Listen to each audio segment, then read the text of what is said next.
যত পাপ হয়ে যাক, যত অন্যায় হয়ে যাক, তুমি তোমার রবের রহমত থেকে, দয়া থেকে, মায়া থেকে নিরাশ হয়ে যেও না। ইন্নাল্লাহা ইয়াগফিরু যুনুবা জামিআ, আল্লাহ বলছেন আমার বান্দা যখন গুনাহের পর অনুতপ্ত হয়, আল্লাহর কাছে দুই হাত তুলে বলে, আল্লাহ আমার জীবনে আমি অনেক পাপ করেছি, অনেক জুলুম করেছি, অনেক অন্যায় করেছি, আল্লাহ তুমি দয়া করে, মায়া করে, মেহেরবানি করে আমার জীবনের সব গুনাহ মাফ করে দাও। আল্লাহ বলছেন আমার দয়ার সাগর এত বিশাল, এত বিশাল। রাসূল বলেন তওবাকারী বান্দার দুই চোখের পানি নাকের ডগার আশায় আগেই আল্লাহ তার জীবনের সব গুনাহকে মাফ করে দেয়। এত আস্তে কুষ্টিয়াবাসী অন্তত পক্ষে সুবহানাল্লাহ পড়তে পারে না। আরেকবার পড়েন তো, আরে কলিজা দিয়ে পড়েন সবাই সুবহানাল্লাহ। আমাদের সকলের জীবনে পাপ, গুনাহ, অন্যায় বলেন তো সবাই আছে না নাই? আমার পাপের খবর দুনিয়াবাসী না জানলেও কি হবে, আমার পাপের খবর জানে এক সত্তা, তিনি কে? পৃথিবী না জানুক আমি তো জানি, আমি কি পাপ করেছি হায়।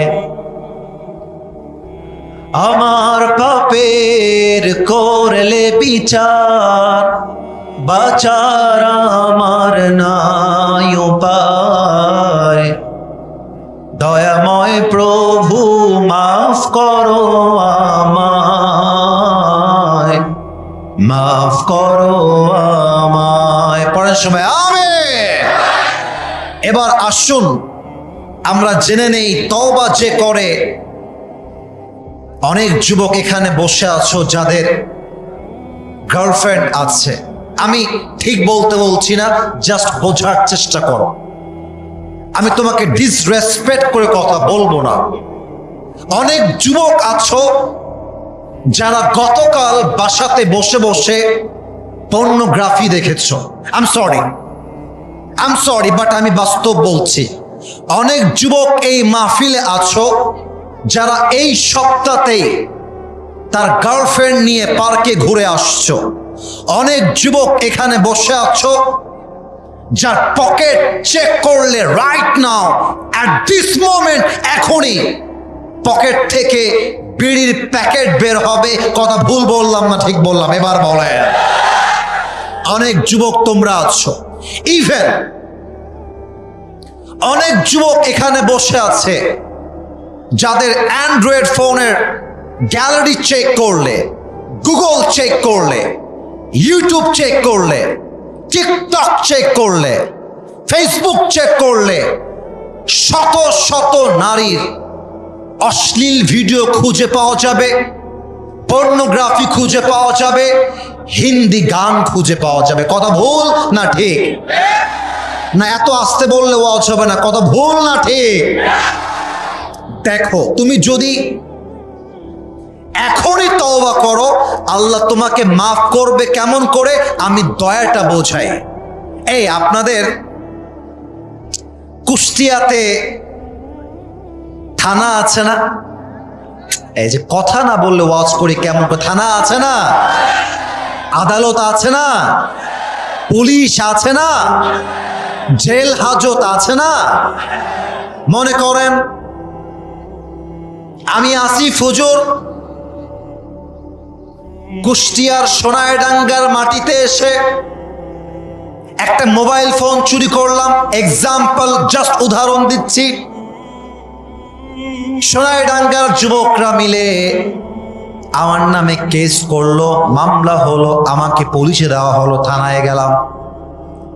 30 দিন পরে আমি আবার থানার থেকে মুক্তি পেলাম। থানার খাতায় আমার নাম লেখা হলো আবরারুল হক আসিফ, মোবাইল চুরির অপরাধে তিনি একজন আসামি। আমি বের হয়ে গেলাম। 1 মাস পরে আমি এবার একটা R15 চুরি করলাম, আবার জেলখানায় গেলাম, আবার বের হলাম। এবার বের হয়ে আমি পকেট মারলাম, টাকা চুরি করলাম। 1 বার গেলাম, 2 বার গেলাম, 3 বার গেলাম, 4 বার গেলাম। এইভাবে আমি যখন 4 থেকে 10 বার যাব, জেলখানার খাতায় আমার নামটা ব্ল্যাক লিস্টে চলে যাবে। দাগি আসামি, দাগি চোর, দাগি ডাকাত, দাগি বড় এক আসামি। কিন্তু আল্লাহ আদালত একদম ভিন্ন। আল্লাহর থানার সিস্টেম হলো, এক বান্দা জেনা করে ফেলেছে, অন্যায় করে ফেলেছে। বান্দা যখন অন্যায় করে তওবা করবে, আল্লাহ রাব্বুল আলামিন সাথে সাথে যে মাফ করবেন তা নয়, বরং মাফ করার সাথে সাথে আল্লাহ রাব্বুল আলামিন পাপের খাতার থেকে তার নাম মুছে দিয়ে নিষ্পাপ বাচ্চার মতো তাকে নিষ্পাপ বানায় দিবে। আত-তাইবু মিনাজ যামবি কামান লা যামবা লাহ। গুনাহ থেকে তওবাকারী ব্যক্তি যেন এমন, যেন সে কখনো কোনো গুনাহ করে নাই। Just like a new born baby. একজন নবজাতক শিশু যেমন হয়, তার কোনো পাপ থাকে না, তওবাকারী তওবা করার পরে তার আমলনামায় কোনো পাপ থাকে না। সুবহানাল্লাহ সবাই। আর একটা হাদিস শোনাই, আমার কথা কি বোঝা যায়? ও ভাই, কথা না বলি আমি বুঝি কেমন, কম দি বোঝা যায়। আর একটা হাদিস শোনাই, দেখবেন আল্লাহর দয়া এত বেশি, আপনার কলিজা আজকে শান্তিতে ভরে যাবে। ইবলিস বলছে, আল্লাহ এই জান্নাত তুমি কার জন্য বানিয়েছো? আল্লাহ বলছে, আমার বান্দার জন্য আমি জান্নাতটা বানিয়েছি। সুবহানাল্লাহ পড়বেন না? আর একটু জোরে সুবহানাল্লাহ পড়বেন না? তো ইবলিস বলছে, আল্লাহ দিস ইজ মাই চ্যালেঞ্জ, এটা আমার চ্যালেঞ্জ যে তোমার কোন বান্দাকে আমি আল্লাহ, আমি শয়তান জান্নাতে ঢুকতে দিব না। তা আল্লাহ বলছে, কেমন করে বল দেখি? বলছে, তোমার বান্দা নেক আমল করতে যাবে, আমি বাধা দিব। ও অন্যায় কাজ করবে, পাপ করতে করতে মরবে, ওর জীবনে কোনো সওয়াব বলতে কিছুই থাকবে না। আল্লাহ বলছে, ও আচ্ছা আচ্ছা তাই, ওকে, চ্যালেঞ্জ ইজ অ্যাকসেপ্টেড। আমি আল্লাহ তোর চ্যালেঞ্জটাকে অ্যাকসেপ্ট করলাম। তবে শোন, তুই আমার বান্দাকে আজীবন ধোঁকা দিবি, আজীবন পাপ করাবি, আজীবন অন্যায় করাবি, আর আমার বান্দা মন খুলে একবার পড়বে আস্তাগফিরুল্লাহ, আমি আল্লাহর সাথে সাথেই মাফ করে দেব। জোরে সুবহানাল্লাহ পড়লেন না আপনারা? আচ্ছা ঠিক আছে আল্লাহ, বুঝে গেলাম। তাহলে ফেরেশতা এবার বলছে, আল্লাহ প্রত্যেক দিনে আকাশ তোমার কাছে পারমিশন চায়, একটাবার পারমিশন দাও, আকাশটা ভেঙ্গে পড়ে জেনাকার, বদ, সুদখোর, ঘুষখোর, এই সব গুনাহগার গুলোকে আকাশটা ভেঙ্গে পড়ে চাপিয়ে মেরে ফেলতে চায়। প্রত্যেক দিনে এই মাটিটা পারমিশন চায়, give me one chance, give me the permission. ও আল্লাহ, আমাকে একবার তুমি চান্স দাও, জমিনটা ভেঙে যাবে, মাটিটা ভেঙে যাবে, সব পাপী গুনাহগার গুলোকে মাটির নিচে চাপা দিয়ে মারবো। প্রত্যেক দিন সমুদ্র পারমিশন চায়, আল্লাহ একবার চান্স দাও, সমুদ্রের পানি দিয়ে গুনাহগার গুলোকে ডুবিয়ে ডুবিয়ে মারবো। পাহাড় পারমিশন চায়, আল্লাহ একবার পারমিশন দাও, 2 পাশ দিয়ে চাপা দিয়ে পাঁজরের হাড় ভেঙ্গে গুনাহগার গুলোকে শেষ করে দিব। আল্লাহ তুমি কি দেখো না? আল্লাহ তুমি কেন আযাব দাও না? আল্লাহ বলছে, এই পাহাড় যুবক ভাইয়েরা মন দাও, মুরব্বীরা মন লাগান, মায়েরা বোনেরা যারাই শুনছেন কান খাড়া করবেন। আল্লাহ বলছে আকাশ চুপ কর, আল্লাহ বলছে এই জমিন চুপ কর, এই পাহাড় এই সমুদ্র চুপ কর। এটা আমার বান্দা, আমার যা মন চায় আমি তাই করব। এবার ফেরেশতা ডাক দিয়ে বলছে আল্লাহ তুমি আযাব দাও না কেন, তুমি অপেক্ষা করো কিসের জন্য?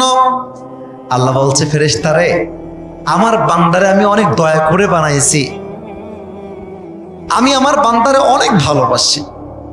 ইদ আতানি নাহারান কাবিলতু ওয়া ইদ আতানি লাইলান কাবিলতু। আমি তো অপেক্ষায় আছি, এই বুঝি আমার বান্দাটা একবার পড়বে আস্তাগফিরুল্লাহ আর আমি আল্লাহ তাকে আমার আপন কাছের বান্দা হিসেবে কবুল করে নিব। সুবহানাল্লাহ পড়বেন না আপনারা সবাই? আমি তো আযাব দিতে চাই না। মা ইয়াফআলুল্লাহু বিআযাবিকুম ইন শাকারতুম ওয়া আমানতুম। ও বান্দা তুই যদি শুকরগুজার হোস, ঈমানদার হোস, আমি আল্লাহ তোর আযাব দিয়ে যাব কোথায়? কোথায় যাব? আজকে অনেক যুবক একটা মেয়ের পাল্লায় পড়ে মাকে মাইনাস করে দেয়, বাপকে মাইনাস করে দেয়। আরে বেটা, মেয়ে মানুষ জীবনে আসবে যাবে, কিন্তু বাবার মতো মায়ের মতো আপন কেউ হবে না এই দুনিয়ার বুকে। মা যখন দেখছে আমার ছেলেটা জুয়া খেলে, নেশা করে, সারা দিন মোবাইল ফোন নিয়ে পড়ে থাকে, মাটা এসে বলে যে বাবা তুই কি করছিস আব্বা? ও আব্বা তুই কি করতেছিস, এসব কি করিস আব্বা, তুই এসব বাদ দে। ওই যে মায়ের কথা আব্বা তুই কি করছিস, এই কলিজাটা মায়ের ছিঁড়ে যায়। বাবার কাছে যখন কল আসে আপনার মেয়ে হোটেলে গিয়ে ধরা খেয়েছে, আস্তাগফিরুল্লাহ, আই এম সরি, আমার কথা আপনারা খারাপ ভাবে নিবেন না। বাবা যখন শোনে আমার মেয়েটা পার্কে গিয়ে অশ্লীল কাজ করতে গিয়ে ধরা খেয়েছে মানুষের হাতে, বাপের কলিজা ছিঁড়ে যায়, মায়ের কলিজা ছিঁড়ে খান খান হয়ে যায়। তখন মা যে ফোনটা ধরে বলে যে মা তুই কি করলি, ওই যে কি করলি এই কথার মধ্যে যে মায়ের কলিজায় কত আগুন জ্বলে, বাপের কলিজায় কত আগুন জ্বলে, এটা একটা বাবা ছাড়া একটা মা ছাড়া কেউ বুঝাতে পারবে না। আল্লাহ বলছে বান্দা তুই কি করছিস? ইয়া আইয়ুহাল ইনসানু মা গররাকা বিরাব্বিকাল কারীম। ও বান্দা তুই যাস কোথায়? আমি তোর রব, আমি তোরে বানাইছি, তুই যাস কোথায়? এই বান্দা मैं तो तेरा हूं, तू बस मेरा बन जा। और ये याद रख अगर तुझे अल्लाह मिला तो सब कुछ मिला, अगर तुझे अल्लाह ना मिला और दुनिया में तुझे सब कुछ मिल गया फिर भी तुझे कुछ भी ना मिला। ठीक ना बोले? আল্লাহ বলছে একবার আয়, একবার আমার কাছে আয়, আমাকে বল যে আল্লাহ আমি তওবা করলাম, তুই বলার সাথে সাথে আমি আল্লাহ তোকে আমার বন্ধু হিসেবে গ্রহণ করব। সুবহানাল্লাহ বলেন। তাহলে একবার আমরা তওবা করে দ্বিতীয় পার্টে যাই। বলেন তো সবাই আল্লাহ। একটু মন থেকে বললে খুশি হব। বলেন আরেকবার আল্লাহ। তোমার শাহী দরবারে, আওয়াজটা একটু কমে গেছে, আরেকবার শাহী দরবারে। তোমরা কেউ লজ্জা পেও না, তোমরা আমার কলিজা, যুবকরা আমার ভালোবাসা। তোমরা ফেসবুকে দেখো যুবকরা আমাকে কি পরিমাণ ভালোবাসে, তোমার মাথা ঘুরে যাবে। মানুষের বাড়ির টিন মিন সব ভেঙে দেয়, গাড়ি ভেঙে দেয় ভালোবাসার জোরে। এই যুবকরা হচ্ছে আমার কলিজায় বসবাস করে। যুবক ভাইরা আমার, একবার আমার সাথে বলো না, বলেন না একবার আল্লাহ। ও আমার আল্লাহ, তোমার শাহী দরবারে দিল থেকে তোমার এই অধম বান্দা তওবা করছি, আর একবার তওবা করছি, ও আল্লাহ তুমি আমারে, ও আল্লাহ মাফ করে দাও, আর একবার মাফ করে দাও। পড়েন সবাই আমিন। তাহলে আয়াত এবং হাদিসগুলো দ্বারা কি বুঝলেন? আল্লাহর দয়া কম না বেশি? 2 নাম্বার পয়েন্টে কি যাওয়া যায়? আপনারা যেভাবে বসে বসে ওয়াজ শুনছেন, যদি মাহফিলটা রাতে হতো, আমার তো মনে হচ্ছে ভোর রাত পর্যন্ত ওয়াজ চলতো, প্রত্যেকটা যুবক মুরব্বী বসে বসে ওয়াজ শুনতো, ঠিক কিনা বলে? এটা কুষ্টিয়ার মাটি, এটা ইসলামের ঘাঁটি। এখানকার মানুষ ইসলামকে বড্ড ভালোবাসে। দিনের বেলায় যে পরিমাণ লোক এসেছে জানে না তাও এসেছে, এটাই প্রমাণ ইসলামের রাজ কায়েম হবে এই কুষ্টিয়ার মাটির থেকে, ঠিক কিনা বলে? 2 নাম্বার কথা, বিপদে আপদে আল্লাহর দয়াটা বান্দার জন্য কাজ করে কেমন করে। এই যে ঘটনা এখন বলবো, এই বামে কথা কে বলে? এই কলিজা না, তোমাদের আওয়াজের জন্য বারবার ডিস্টার্ব হচ্ছে। এদিকে তাকায় দেখো, সব চাতক পাখির মতো বসে আছে, তোমরাও বসে থাকো, আওয়াজ চাই না। বিপদে আল্লাহর দয়াটা কাজ করে কেমন করে, প্রশ্ন করা লাগবে এই ওয়াজটা করতে গেলে।